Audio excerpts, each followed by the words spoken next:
శ్రీ మహాగణాధిపతయ నమః. శ్రీ గురుభ్యో నమః. ఇక అక్కడి నుంచి అర్జునుడు నేరుగా ప్రభాస తీర్థానికి బయలుదేరాడు. శ్రీకృష్ణ స్వామి వారికి తెలిసింది అర్జునుడు ప్రభాస తీర్థానికి వస్తున్నాడు అని.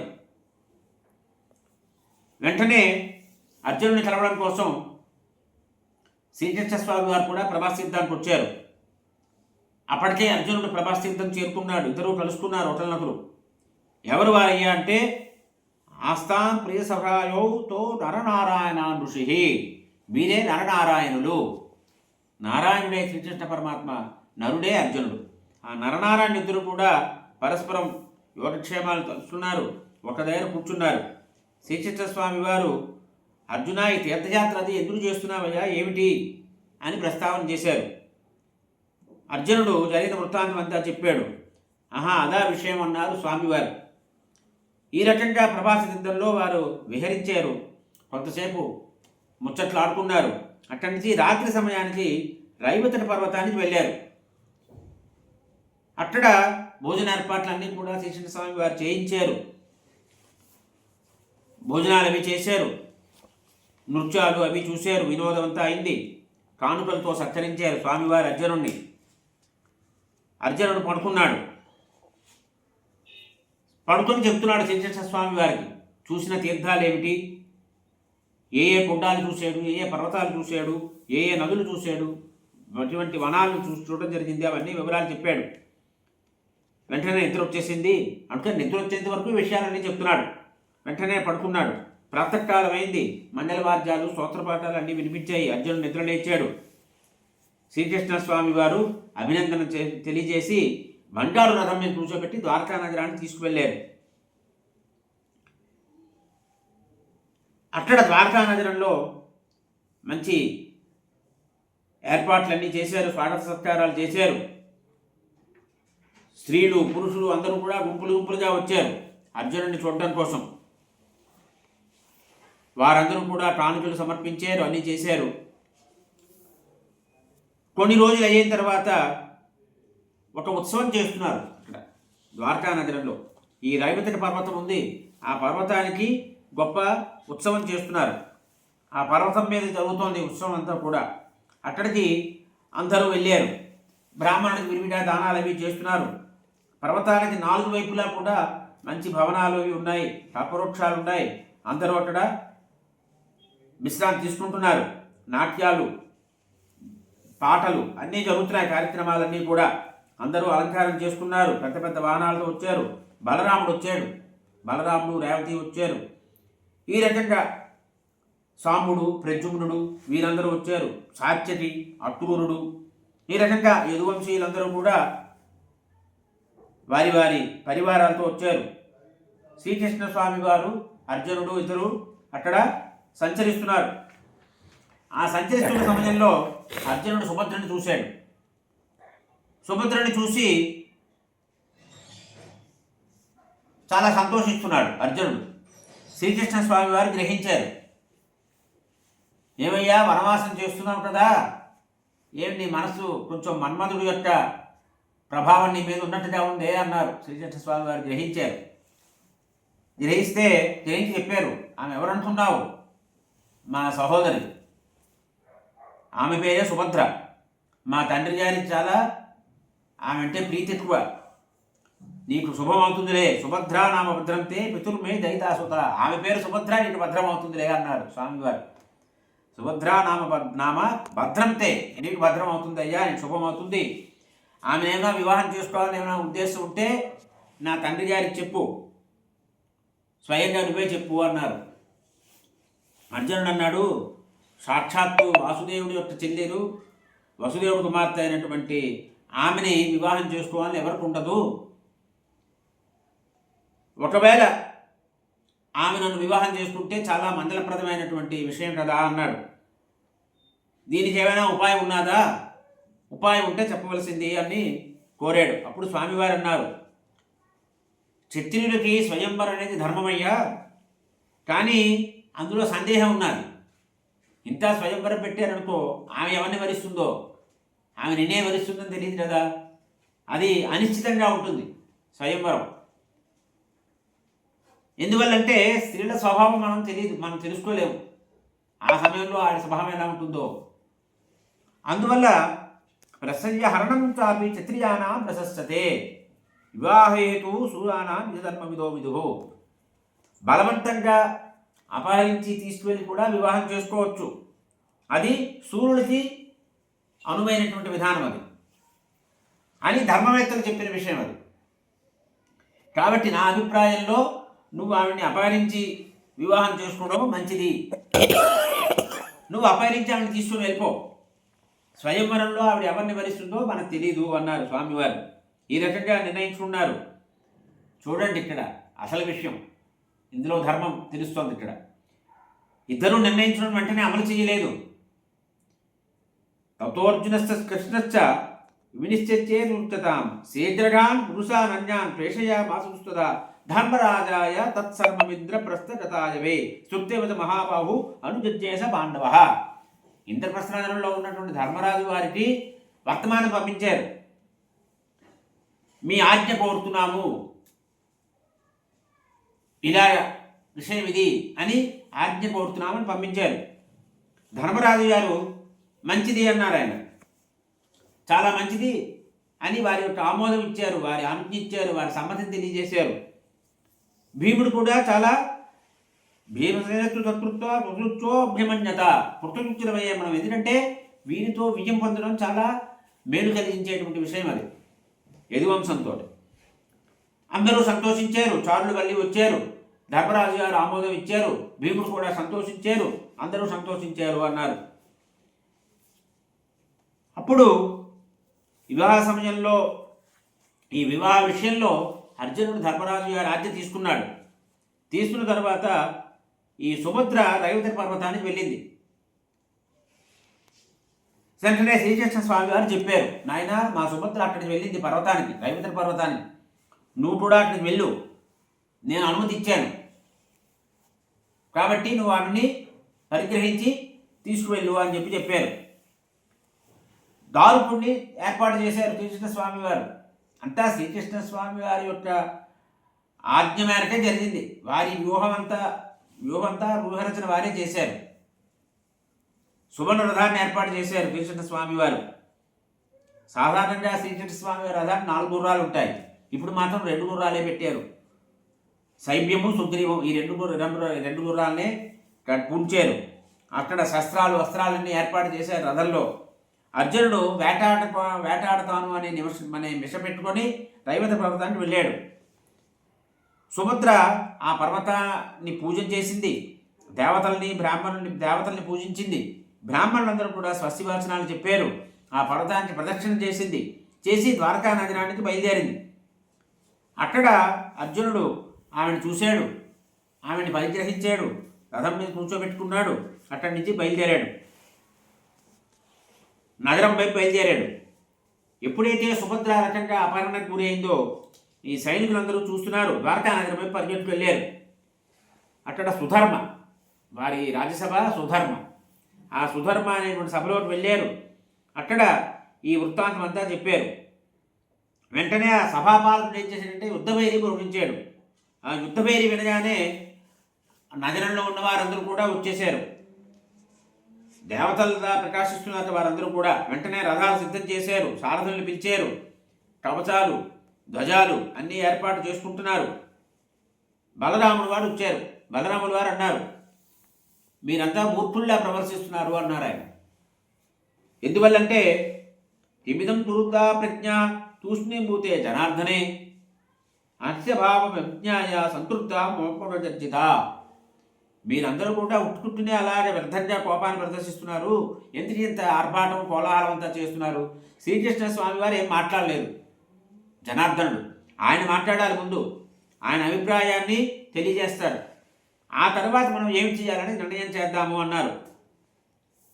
ముందు ఏమీ ఆలస్యం చేయకండి, అందరూ సావధానంగా ఉండండి, శ్రీకృష్ణ స్వామి వారు ఏం చెప్తారో వినండి అన్నారు. అందరూ నిశ్శబ్దంగా ఉన్నారు. బలరాముడి మాట వినండి. శ్రీకృష్ణ స్వామి వారు చెప్తున్నారు అని ఇక్కడ బలరాముడు మరో మాట అన్నాడు. అచ్యుత, నీ మీద గౌరవంతో, నీ మీద ప్రేమతోటి అర్జునుడిని మేము గౌరవంగా చూసాం. కానీ అర్జునుడు చాలా అల్పబుద్ధి ప్రదర్శించాడు, పూజకి అర్హత లేదు అన్న విధంగా ప్రవర్తించాడు అని చెప్తున్నాడు ఇక్కడ. పోయి తత్రైవ భుక్త్యాన్నం భాజనం బెత్తుమర్హతి వజ్యమాన కులే జాతం ఆత్మానం పురుషత్వచిత్తు. అన్నం తిన్నటువంటి పాత్రని పగలగొట్టడం అనేది మంచి పని కాదయ్యా. మన సంబంధాన్ని కోరుకుని మనం పూర్వంలో చేసినటువంటి ఉపచారాలన్నీ కూడా గుర్తుపెట్టుకున్నాం. అర్జునుడు మనని అవమానించాడు, అవమానించి తన మృత్యువుని తనే తీసుకున్నాడు సుభద్ర రూపంలో అని. సర్పం మీద ఎవరైనా కాలు వేశారనుకోండి, సర్పం సహించదు. మనం తెలిసి తొక్కినా తెలియ తొక్కినా సర్పం మీద సర్పాన్ని తొక్కినట్లయితే సర్పం సహించదు. అలాగే అర్జునుడు నా తల మీద మర్దించినట్టుగా నాకు ఉన్నదయ్యా అన్నది. అంటే ఆదిశేషుడు కదా, అందుకు వాడి భావం అలా ఉంటుంది. ఈ అర్జునుడు ధిక్కారం చేసేటయ్యా, నేను సహించలేకపోతున్నాను అని చెప్తే అందరూ కూడా బలరాముడిని సమర్థించారు. అప్పుడు స్వామివారు మౌనం విడిచిపెట్టారు. తతోబ్రవీతు వాసుదేవ వాక్యం ధర్మార్థ సంయుతం. ధర్మంతో అర్థంతో కూడినటువంటి మాట చెప్తున్నారు శ్రీకృష్ణ స్వామివారు. నామమానం పురస్యాస గుడాకేశ ప్రయుక్తవాన్ సమ్మానో బిజత్వేన ప్రయుక్తోయం న సంశయ. అర్జునుడు మన కులాన్నేమీ అవమానించలేదు. మొదటి మాట చెప్పారు తీర్మానం. మన యాదవుల మీద గౌరవం చూపించాడు, ఏమీ సందేహం లేదు ఇందులోని అని. మనకి ధనలోభం లేదు కాబట్టి ధనం ఇచ్చి కన్యను తీసుకెళ్ళేటువంటి అవకాశం లేదు. స్వయంవరంలో పోను తీసుకెళ్ళచ్చు కదా అంటే ఆవిడ అభిప్రాయం, సుభద్ర అభిప్రాయం ఏమిటో మనకు తెలియదు. ఈ విషయాలన్నీ ఆలోచించే అర్జునుడు ఈ రకంగా చేశాడు అని చెప్పారు. ఎవరైతే ధనాన్ని తీసుకొని పిల్లనిస్తారో వాడు అధముడు. ఈ దోషాలన్నీ ఉన్నాయి వివాహ వ్యవస్థలో. ఇవన్నీ ఆలోచించి అర్జునుడు ఒక కన్యని క్షత్రియ ధర్మాన్ని పాటిస్తూ అపహరించి తీసుకువెళ్ళాడు. నా అభిప్రాయంలో ఇది చాలా ఉచితమైనటువంటిది అని చెప్తున్నారు. ఉచితచేవ సంబద్ధ సుభద్రాంశ యశస్విని ఏస సాసీం తృషస్పార్థ ప్రసరితవానిది. యశస్విని అయినటువంటి సుభద్రని యశస్వి అయినటువంటి అర్జునుడు స్వీకరించాడు. ఇక్కడ చెప్తారు రత్నహారీత పార్థివ అంటారు. రత్నహారీతు పార్థివ అని. ఆ రకంగా ఆ న్యాయాన్ని ఇక్కడ అర్జునుడు పాటించాడు. ఈ భరత వంశంలో ఉన్నటువంటి కుంతిభోజుడు దౌత్రుడు అర్జునుడు. ఇప్పుడు ఇంద్ర రుద్ర లోకాల్లో కూడా శంకరుడు తప్పిస్తే ఇంకెవరు కూడా అర్జునుడిని ఎదిరించేటువంటి వాళ్ళు లేరు. అతని మీద జయం సాధించేటువంటి వాళ్ళు లేరు. కాబట్టి యుద్ధం చేస్తాము, అర్జునుడి మీద గెలుస్తాము అనేటువంటి ఆశలు పెట్టుకోకండి. అర్జునుడి దగ్గర నా రథం ఉన్నది, నా గుర్రాలు ఉన్నాయి. వాటిని సమర్థంగా నడిపించేటువంటి సారథి అర్జునుడు. అంటే నా రథం నా గుర్రాలు ఉన్నవాడిని మీరు ఎలా చేయిస్తారంటే నా ఆశీర్వాదం అనుంది, నా అనుగ్రహం పూర్తిగా పొందినవాడు అర్జునుడు అని చెప్తున్నారు స్వామివారు. చెప్తున్నారు. ఒకవేళ అర్జునుడు కనుక మన యుద్ధంలో ఓడించి వెళ్ళిపోయాడు అనుకోండి, మన కీర్తి అంతా మంట కలిసిపోతుంది, అపకీర్తి వస్తుంది మనకి అని చెప్పారు. అప్పుడు అందరూ విన్నారు. శ్రీకృష్ణ స్వామి వారు చెప్పిన మాటల్ని అంగీకరించారు వారందరూ కూడా. అర్జునుడు ద్వారకకి తిరిగి వచ్చి, అప్పుడు ద్వారకకి మళ్ళీ తిరిగి వచ్చాడు అర్జునుడు. అంటే తీసుకురమన్నారు ఆయన, అతన్ని మళ్ళీ తీసుకురండి ద్వారకకి, వివాహం చేయించండి అన్నారు. ఆ మాట ప్రకారం అర్జునుడు మళ్ళీ తీసుకువచ్చారు. అర్జునుడు సుభద్రతో వివాహం చేసుకున్నాడు. 1 సంవత్సరం పాటు అక్కడే ఉన్నాడు అర్జునుడు.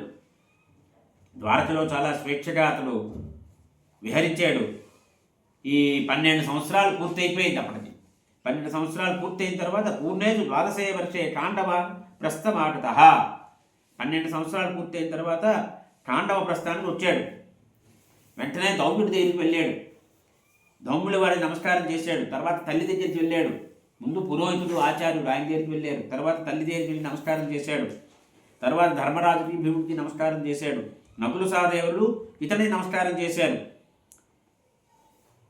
ఈ బ్రాహ్మణులందరినీ కూడా అర్చించాడు. అప్పుడు ద్రౌపది దగ్గరికి వెళ్ళాడు. ద్రౌపది కొంచెం ప్రణయ కోపం ప్రదర్శించింది. అంది, ఏమయ్యా ఇక్కడికి ఎందుకు వచ్చావు? అక్కడ సుభద్ర ఉంది కదా, అక్కడికే వెళ్ళు అని ఒక వాగ్బానం సంధించింది. ఎందుకంటే రెండో బంధం కలుగుతున్నప్పుడు మొదటి బంధాన్ని విడిచిపెడుతుంటారు కదా అన్నది. బాధపడ్డాది ఆవిడ. వెంటనే అర్జునుడు ఆవిడ్ని ఓదార్చాడు. సుభద్రని తీసుకొచ్చేటప్పుడు ఒక గోపాలికా వేషం ప్రవేశింపచేశాడు. వీరపత్ని అయినటువంటి సుభద్ర ఒక్కసారి వచ్చి కుంతీదేవికి నమస్కారం చేసింది. కుంతీదేవి ఆశీర్వాదం పొందింది. ఆ తరువాత ఆమె ద్రౌపదీదేవి కూడా పాద నమస్కారం చేసి భవందే ద్రౌపదీ భద్ర ప్రేష్యాహమితి చాబ్రవీతు, నేను నీ దాసిని అని చెప్పుకుంది. ద్రౌపదీదేవి వెంటనే తీసింది. తదా కృష్ణ స్వకారం మాధవశ్చ, శ్రీకృష్ణస్వామి వారి యొక్క చెల్లెలు కాబట్టి వెంటనే కౌగిలించుకుంది. అమ్మా, నీ భర్త శత్రురహితుడుగా ఉండాలి అని ఆశీర్వదించింది. సుభద్ర కూడా అంది, మీ ఆశీర్వాదము ఫలించాలి అని. ఈ రకంగా పాండవులు, కుంతి అందరూ కూడా ఆనందించారు. అర్జునుడు ఇంద్రప్రస్థ నగరాన్ని చేరుకున్నాడు అని తెలుసుకున్నారు శ్రీకృష్ణస్వామి వారు. వెంటనే వారు బలరాముడు ఇత్యాదులందరినీ తోడబెట్టుకొని అక్కడి నుంచి ఇంద్రప్రస్థ నగరానికి వచ్చారు. శ్రీకృష్ణస్వామి వారు వచ్చారని తెలియగానే ధర్మరాజు నకుల సహదేవులందరినీ పంపించాడు వారి స్వాగత సత్కారం చేయడం కోసం. అక్రూరుడు వచ్చాడు, ఉద్ధవుడు వచ్చాడు. ఎవరు? ఉద్ధవుడు, బృహస్పతి శిష్యుడు ఉద్ధవుడు. సాత్యను వచ్చాడు. ఈ రకంగా మొత్తం వారందరూ వచ్చారు. నకుల సహదేవులు స్వాగత సత్కారాలు చేశారు. ఇంద్రప్రస్థంలో మార్గాలన్నీ కూడా శుభ్రం చేశారు. శ్రీకృష్ణస్వామి వారు బలరాముడితో కలిసి తమ బంధుమిత్ర సహోదరులందరితో కలిసి నగరంలో ప్రవేశించారు. ధర్మరాజు యొక్క భవనంలో ప్రవేశించారు. ప్రవేశించిన తర్వాత అందరూ యోగక్షేమాలు కుశలవార్తలన్నీ తెలుసుకున్న తర్వాత శ్రీకృష్ణస్వామి వారు ధర్మరాజుని, భీముణ్ణి అందరినీ సన్మానం చేశారు. ధర్మరాజు కూడా స్వాగత సత్కారాలు చేశాడు. శ్రీకృష్ణస్వామి వారు ఈ వధూధనం ఉంటుంది, ఆ వధూధనాన్ని సమర్పణ చేశారు. అని ఏదైతే కానుకలు అవి ఇవ్వాలో అవన్నీ కూడా సమర్పణ చేశారు. గుర్రాలు, ఇవన్నీ కూడా వాహనాలు అన్నీ వారు ఇచ్చారు అక్కడ. ఈ రకంగా ఇచ్చిన తర్వాత దాసీజనాన్ని ఇచ్చారు. ఎలా ఉన్నదయ్యా అంటే, నదులన్నీ ఏ రకంగా సముద్రంలో కలుస్తాయో ఆ రకంగా ఇవన్నీ కూడా వాహనాలు, ఈ సంపద అంతా కూడా పాండవుల్ని చేరుకున్నారు. పాండవులు కూడా ఈ యదువంశీయులందరినీ కూడా సత్కారాలు చేశారు. కొంతకాలం అయిన తర్వాత వీరందరూ కూడా చాలా రోజులు గడిపారు అక్కడ. గడిపిన తర్వాత బలరాముడు ఇత్యాదులందరూ కూడా ద్వారకా నగరాన్ని వెళ్ళిపోయారు. శ్రీకృష్ణస్వామి వారు మాత్రం అక్కడే ఉన్నారు. వాసుదేవస్తు పార్థేన తత్రేవ సహభారత ఉవాస నగరే రమ్యే సత్యప్రస్థే మహాత్మన. శ్రీకృష్ణస్వామి వారు మాత్రం అర్జునుడితో సమయం వెచ్చించాలనే ఉద్దేశంతో అక్కడే కొంతకాలం ఉన్నారు. వారు ఈ యమునా తీరానికి వెళ్తూ ఉండేవారు. అక్కడ వేట అది చేస్తుండేవారు. కొంతకాలం అయిన తర్వాత తత సుభద్ర సౌభద్రం కేశవస్య ప్రియాశ్వస జయంతమేమోలోవి ఖ్యాతిమంత జీజనత్తు. ఇంద్రుడికి జయంతుడు ఏ రకంగా కలిగాడో ఆ రకంగా సుభద్ర అర్జునుడికి సౌభద్రుడు అంటే సౌభద్రుడు పుత్రుడు కలిగాడు. ఈ సుభద్ర ఎటువంటి కొడుకుని కన్నాది అంటే శత్రుమర్దనుడు అయినటువంటి అభిమన్యుడిని కన్నాది. అభిమన్యుడిని పేరు పెట్టారు అతనికి. ఎందుకు అభిమన్యుడిని పేరు పెట్టారు అంటే అభిశ్చ మన్యువాన్ చేయవ తతస్థ మరివర్ధనం అభిమన్యు విధి ప్రాహు అర్జుని పురుషర్షభం. అర్జుని అంటే అర్జునుడు కుమారుడు అర్జుని. అతనికి అభిమన్యుడిని ఎందుకు పేరు పెట్టారంటే అభిశ్చ మన్యుమాంశైవ. అభిశ్చ అంటే నిర్భయంగా ఉంటాడు, అభి అంటే నిర్భయంగా ఉండడం, మన్యుమాంశైవ అంటే క్రోధంతో యుద్ధం చేస్తాడు, అంటే నిర్భయంగా క్రోధంతో యుద్ధం చేసేటువంటి వాడు కాబట్టి అభిమన్యుడు అనే పేరు పెట్టారు అతనికి. సార్థక నామధేయమైంది అతనికి. ఒక తేజోవంతుడిగా అతడు ప్రఖ్యాతి పొందాడు. వెంటనే ధర్మరాజు గారు అభిమన్యుడు పుట్టగానే బ్రాహ్మణుడికి 10,000 గోవులు బంగారు నాణాలు దానం చేశారు. బాల్యం నుంచి కూడా అభిమన్యుడు తల్లిదండ్రులకి ఎంత ప్రీతిపాత్రుడో మేనమామ శ్రీకృష్ణ స్వామి వారు కూడా అంత ప్రీతిపాత్రుడుగా ఉన్నాడు. శ్రీకృష్ణ స్వామి వారే అభిమన్యుడికి జాతకర్మాది సంస్కారాలన్నీ కూడా చేయించారు. ఏమేమి చేయాలో అవన్నీ చేయించారు. శుక్లపక్ష చంద్రుల్లాగా అతడు దినదిన ప్రవర్ధమానంగా వెలుగుతున్నాడు.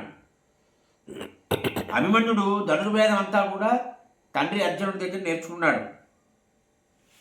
ఇక్కడ 4 భాగాలుగా నేర్చుకున్నాడు అన్నారు. ధనుర్వేదం 4 భాగాలుగా నేర్చుకున్నాడు. 10 అంగాలు ఉంటాయి. నాకు 4 భాగాలు 10 అంగాలు ఉంటాయి. ఏమిటి 4 భాగాలు అంటే, మొదటిది మంత్రముక్తం, అంటే మంత్రసహితంగా ప్రయోగం చేసేటువంటివి. రెండవది పానిముక్తం, అంటే ధనుస్సు నుంచి చేతి ద్వారా ప్రయోగించి విడిచేటువంటి బాణాలు ఇవన్నీ కూడా.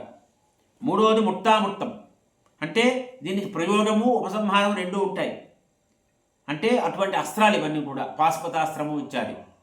4వది అముక్తం, అంటే ఖడ్గము ఇత్యాదివన్నీ కూడా. అవి చూడడంతో శత్రువులందరూ కూడా భయపడుతూ ఉంటారు. ఈ రకంగా 4 భాగాలుగా ఉన్నటువంటి ధనుర్వేదాన్ని అభ్యసించాడు. ఇక ధనుర్వేద అంగాలు ఉంటాయి 10. ఇది ఆదానం, సంధానం, మోక్షణం, నివర్తనం, స్థానం, ముష్టి, ప్రయోగం, ప్రాయశ్చిత్తం, మండలం, రహస్యం అని ఈ 10 అంగాలు. ఇవన్నీ కూడా సంపూర్ణంగా తండ్రి గారి దగ్గర అధ్యయనం చేశాడు, అభ్యసించాడు. అభిమన్యుడికి ప్రత్యేకమైనటువంటి శిక్షణ ఇచ్చాడు అర్జునుడు. అంటే తనతో సమానంగా విలుకాడిని చేశాడు. చాలా సంతోషిస్తూ ఉండేవాడు తన కుమారుడి యొక్క ప్రజ్ఞా పాఠవాల్ని చూసి.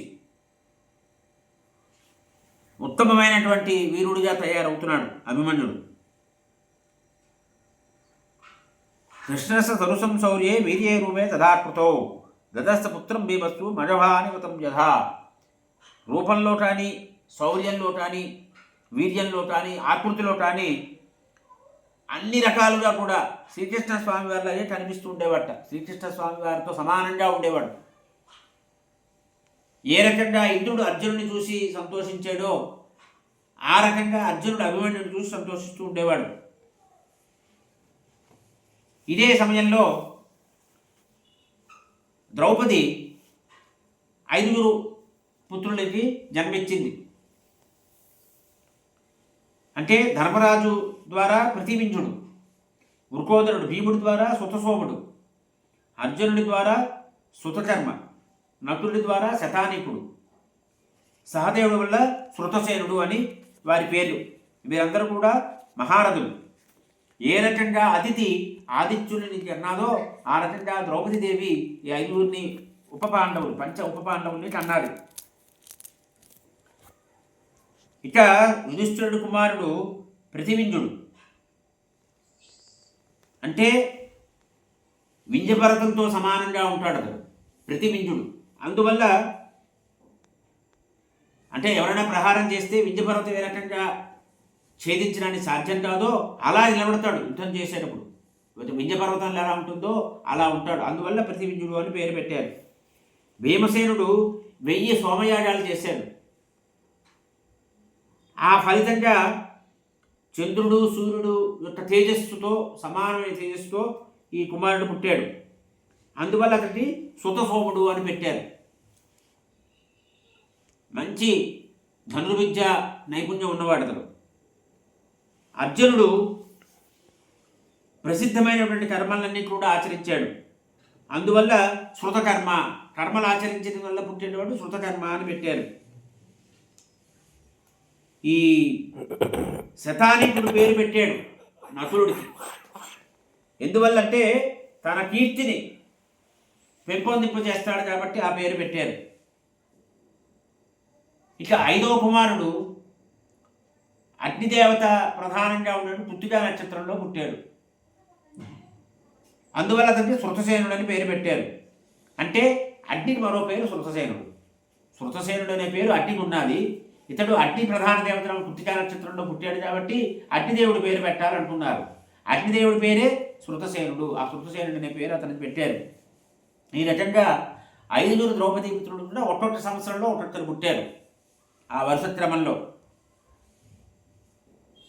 ఎప్పుడూ పరస్పరం ఒకరి హితాన్ని ఒకరు కోరుకునే విధంగా ఉండేవారు వాళ్ళందరూ.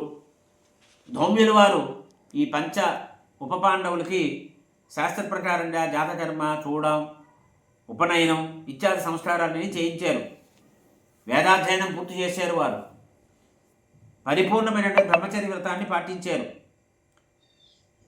అర్జునుడి ద్వారా దివ్యాస్త్రాలన్నీ కూడా, శస్త్రాలు, అస్త్రాలన్నీ కూడా వారు గ్రహించారు. అనగా ధనుర్వేదాన్ని పూర్తిగా గ్రహించారు. ఎలా ఉన్నారు వారంటే దివ్యగర్భోపమే పుత్రే యూడోరస్తే మహారథై అన్వితో రథసార్థుల పాండవ మన్నో. అంటే దేవతల పుత్రులతో సమానంగా ఉన్నారు వారు. దేవతల పుత్రులు ఎలా ఉంటారో అలా ఉన్నారు వీరందరూ కూడా. మహారథులు వీరందరూ, విశాలమైన వక్షస్థలం ఉన్నటువంటి వారు.